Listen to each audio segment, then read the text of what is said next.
आज हम लोग बात करने वाले हैं एक ऐसे टॉपिक पे जो बहुत ही कॉमन टॉपिक है और उसका नाम है एरिया ऑफ ट्रायंगल। अब आप सभी बच्चों ने एरिया ऑफ ट्रायंगल के बारे में पढ़ा होगा, बचपन से पढ़ रहे होंगे। एरिया ऑफ ट्रायंगल क्या होता है? 1/2 इंटू बेस इंटू हाइट, ये भी पढ़ा है हमने। जब हमें साइड का पता होता है, तीनों साइड, और तीनों साइड अलग अलग होते हैं, तो एक फॉर्मूला आता है जिसको कहते हैं हीरोन्स फॉर्मूला। वहां से भी हम लोग एरिया ऑफ ट्रायंगल निकाल सकते हैं। अब हमें ट्रायंगल का अगर नाम पता है कि ये कौन सा ट्रायंगल है, जैसे कि इक्विलेटरल ट्रायंगल है या फिर कोई और ट्रायंगल है, तो सबका अपना अपना एरिया होता है। लेकिन अब आज जो हम लोग पढ़ने वाले हैं वो है area of triangle related to coordinate geometry. ठीक है, तो आज हम लोग इसको डिटेल में समझेंगे और उसका फॉर्मूला क्या होता है, पूरा टॉपिक को एक्सप्लेन करके, और मैं दिखाऊंगा कि कैसे एरिया ऑफ ट्रायंगल आप निकाल सकते हो कोऑर्डिनेट के हेल्प से। राइट, जब किसी ट्रायंगल के 3 वर्टिसेस का आपका कोऑर्डिनेट पता हो, तो वैसे आप एरिया ऑफ ट्रायंगल कैसे निकालोगे, हम आपको पूरा फॉर्मूला डिस्क्राइब करके यहां पे देने वाले हैं। तो पूरी वीडियो में अच्छे से बने रहिएगा। बहुत ही इजी वे में मैं बताने वाला हूं, आपको पूरे तरीके से लर्न हो जाएगा ये कैसे, आप अगर को कोई प्रूफ करने के लिए देगा भी कि कैसे ये आता है, तो आप आसानी से कर पाओगे। Let's start. ओके, आज हम लोग बात करने वाले हैं एरिया ऑफ ट्रायंगल पे।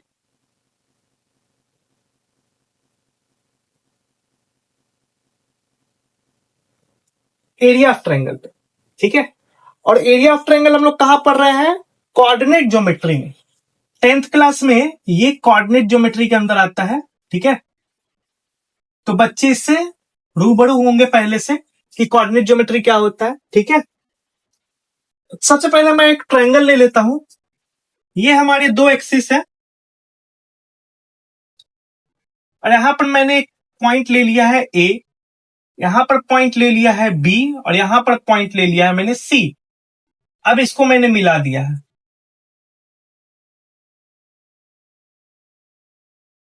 इसको मैंने मिला दिया। हमें इसी ट्रायंगल का एरिया निकालना है जब हमें इन तीनों का वर्टिसेस पता है। वर्टिसेस क्या होता है, कोऑर्डिनेट क्या होता है? इसका x1 y1 हमें पता है, इसका x2 y2 हमें पता है, और इसका x3 y3 हमें पता है कि इसका कोऑर्डिनेट हमें दिया गया है। तो हम इसका एरिया कैसे फाइंड करेंगे? तो हम लोग यहां पे लगाएंगे थोड़ा सा ज्योमेट्री, ठीक है ना, थोड़ा सा ज्योमेट्री लगाएंगे। जैसा कि डिस्टेंस फॉर्मूला में होता है, हम लोग क्या करते हैं, दोनों एक्सिस पे परपेंडिकुलर खींचते हैं। तो हम लोग यहां भी ड्रॉ करेंगे perpendicular on X axis by vertices A B C for, ठीक है, एपी बी क्यू और सी आर, ठीक है ना। इसके लिए तो हम लोग क्या कर रहे हैं, यहां से एक परपेंडिकुलर खींच रहे हैं एपी, यहां से एक परपेंडिकुलर खींच रहे हैं बीक्यू, और यहां से एक परपेंडिकुलर खींच रहे हैं सी आर, ठीक है। अब इस थोड़ा सा गौर से इस पिक्चर को गौर से देखो, ठीक है। तो आपको कुछ चीजें नजर आएंगी। अगर मैं इस चीज को छिपा दूं, यहां पे इस चीज को पूरा छिपा दूं, तो आपको एक चीज दिखाई देगा कि ये एक क्या बन रहा है, ये एक बन रहा है आपका ट्रेपीजियम। क्या बन रहा है? ट्रेपीजियम, ये इधर वाला। अब मैं अगर इधर वाला छुपा दूं, तो ये भी एक ट्रेपीजियम बन रहा है, ये भी एक ट्रेपीजियम बन रहा है। और अगर मैं इधर वाला छुपा दूं, तो यहां पर आपको दिखेगा कि ये भी एक ट्रेपीजियम बन रहा है ना। तो यहां पे 3 ट्रेपीजियम बन रहा है, ठीक है। 3 ट्रेपीजियम बन रहे हैं। और ट्रेपीजियम का नाम क्या क्या है वो भी मैं आपको लिख के दिखा दूंगा, यहां पे लिख के दिखा देता हूं, ठीक है ना। ट्रेपीजियम कौन कौन सा? एक बन रहा है PABQ, ठीक है। दूसरा बन रहा है ट्रेपीजियम कौन सा? BQBCR, ठीक है। और तीसरा ट्रेपीजियम बन रहा है, 3 ट्रेपीजियम बन रहा है, ठीक है ना। तीसरा ट्रेपीजियम बन रहा है AC आर पी। ठीक है, 3 ट्रेपीजियम पर। अब थोड़ा सा मुझे ये बताइए कि अगर ये तीनों ट्रेपीजियम, ये 2 ट्रेपीजियम को जोड़ दिया जाए तो ये पूरा पिक्चर बनेगा। इधर वाला ट्रेपीजियम इधर वाला ट्रेपीजियम को जोड़ देंगे तो ये पूरा पिक्चर बनेगा। और उसमें से अगर मैं ये वाला पूरा घटा दूं तो क्या ये वाला नहीं मिल जाएगा? वही तो निकालना है, वही तो निकालना है। अगर मैं इस दोनों को ऐड कर दूं, इस दोनों ट्रेपीजियम को ऐड कर दूं तो ये पूरा पिक्चर मिलेगा। और उसमें से मैं ये वाले को घटा दूं तो हमें ये वाला जो है आसानी से मिल जाएगा। तो अगर हमें एरिया ऑफ ट्रायंगल निकालना है,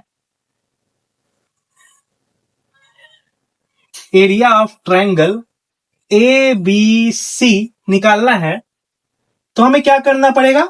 हमें करना पड़ेगा trapezium, trapezium P A B Q plus trapezium Q B C are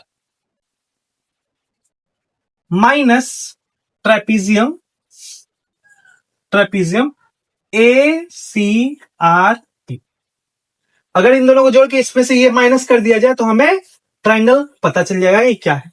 अब हमें ये पता होना चाहिए कि ट्रायंगल का एरिया क्या, सॉरी ट्रेपीजियम का एरिया क्या होता है। मैं वो भी बता दूं, एरिया ऑफ ट्रेपीजियम क्या होता है? ट्रेपीजियम क्या होता है? 1/2 into sum of parallel side into height. Height या डिस्टेंस जो भी आप लिख सकते हो, हाइट लिख दो चाहे डिस्टेंस लिख लो, ये फॉर्मूला होता है। तो अगर मैं बात करूं इस ट्राइपिज्म की तो हाइट क्या होगा? ये वाला होगा डिस्टेंस, और पैरेलल साइड कौन होंगे? ये होंगे। ठीक है, तो अगर हम इसकी बात करूं ये वाले ट्राइपिज्म की तो एरिया क्या हो जाएगा? यहां पे मैं लिख के दिखा दूं आपको, 1/2 ब्रैकेट, ठीक है, पैरेलल साइड कौन से हो जाएंगे? एपी प्लस क्या आ जाएगा? बी क्यू, ठीक है, और हाइट क्या हो जाएगा? पी के। बात माना, प्लस 1/2, ठीक है। इसके लिए क्या हो जाएगा? ये वाले ट्रेपीजियम के लिए पैरेलल साइड क्या हो जाएगा हमारा? B Q plus C R into height क्या हो जाएगा? ये हो जाएगा क्यू आर, ठीक है, क्यू आर हो जाएगा। फिर उसके बाद इस वाले ट्रेपीजियम का क्या हो जाएगा? ये हो जाएगा 1/2 ब्रैकेट 1/2, इस वाले ब्रैकेट का पैरेलल साइड क्या हो जाएगा? ए पी और सी आर,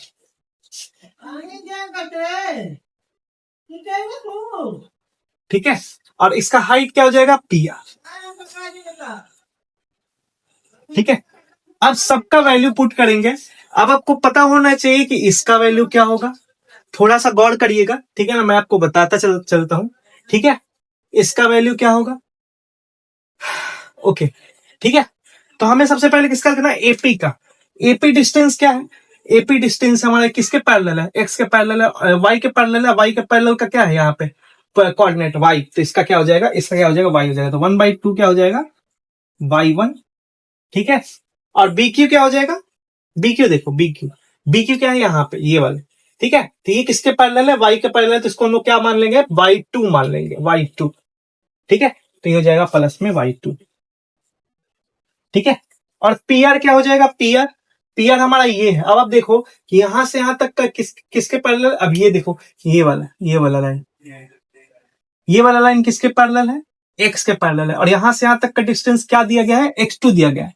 हमें क्या निकालना है? यहां से यहां तक का, तो यहां से यहां तक का क्या है? x1 है। तो अगर हम x2 में से x1 घटा देंगे तो हमें pq पता चल जाएगा। तो हम यहाँ पे लिख दे x2 माइनस x1। कोई दिक्कत? कोई दिक्कत यहाँ पे? कोई दिक्कत नहीं। दूसरा क्या है? आगे बढ़ते हैं, प्लस ले लेते हैं 1/2। इसको मैं थोड़ा सा मिटा देता हूं क्योंकि जगह की थोड़ी कमी है। चलो खैर, बन जाएगा, ठीक है। बी क्यू क्या है? बी क्यू कहाँ है हमारा? ये है। और बी क्यू क्या है? y2, तो y2 हो गया यहाँ पे, प्लस प्लस क्या हो जाएगा हमारा? ठीक है, प्लस क्या हो जाएगा? अच्छा यहाँ पे माइनस होगा, सॉरी, यहाँ पे माइनस होगा, माइनस, ठीक है। सी आर क्या है हमारा? ये किसके बराबर है? y3 के, तो y3 यहाँ पे हो जाएगा, y3। और हमें क्या निकालना है? हमें फिर क्यू आर। अब आप देखो यहां से यहां तक ये पूरा डिस्टेंस हम क्या लिए हैं, x3 लिए हैं, हमें सिर्फ इतना निकालना है। तो हमें x3 में से अगर मैं x2 माइनस कर दूं तो x3, तो हमें ये डिस्टेंस पता चल जाएगा। तो यहाँ पे क्या हो जाएगा, x3 माइनस x2, ठीक है। और माइनस करना है 1/2 ब्रैकेट AP फिर से ले लेंगे, क्या हो जाएगा y1, ठीक है, प्लस में, ठीक है, प्लस में क्या हो जाएगा CR क्या है हमारा ये, यानी कि y3, तो ये y3 हो जाएगा, ठीक है। उसके बाद क्या हो जाएगा आपका, उसके बाद क्या हो जाएगा, उसके बाद आपको क्या लेना है, PR क्या है हमारा P और R। अब आप देखो यहां से यहां तक क्या है, Q3 है, और हमें सिर्फ यहां निकालना है। तो हम Q3 में से अगर x1 माइनस कर दे तो हमें PR पता चल जाएगा। तो x3 माइनस x1, ठीक है, ये हमारा पूरा फंडा है, ठीक है। अब हम क्या कर रहे हैं, 1/2 कॉमन ले ले रहे हैं, बाकी सबको मल्टीप्लाई कर दे रहे हैं, ठीक है। 1/2 कॉमन ले ले रहे हैं, बाकी सबको मल्टीप्लाई कर दे रहे हैं। तो जब आप मल्टीप्लाई करोगे, ठीक है, जब आप मल्टीप्लाई करोगे तो आपको पता है क्या आएगा,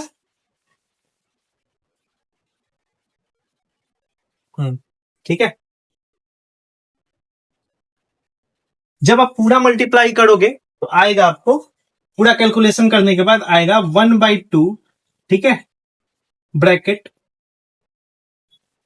ठीक है, curly bracket, x1 bracket small bracket y2 minus y3, y2 minus y3 plus x2 y3 minus y1, ठीक है, plus x3 y1 minus y2, ये आएगा आपका। और साथ में एक आएगा मॉड क्यों आया, क्योंकि अगर मैं अंदर में एरिया माइनस में आ गया तो मॉड उसको क्या कर देगा, प्लस में कन्वर्ट कर देगा। तो यही आपका area of the triangle by using coordinate geometry.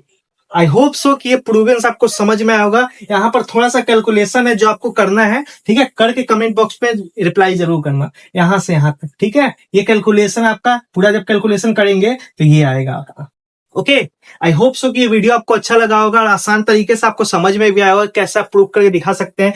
ऐसे ही वीडियो को देखने के लिए और ट्रिक को समझने के लिए मेरे चैनल को सब्सक्राइब जरूर करिएगा और इस वीडियो को जरूर ज्यादा से ज्यादा लोगों को शेयर करिएगा। थैंक यू सो मच, जय हिंद।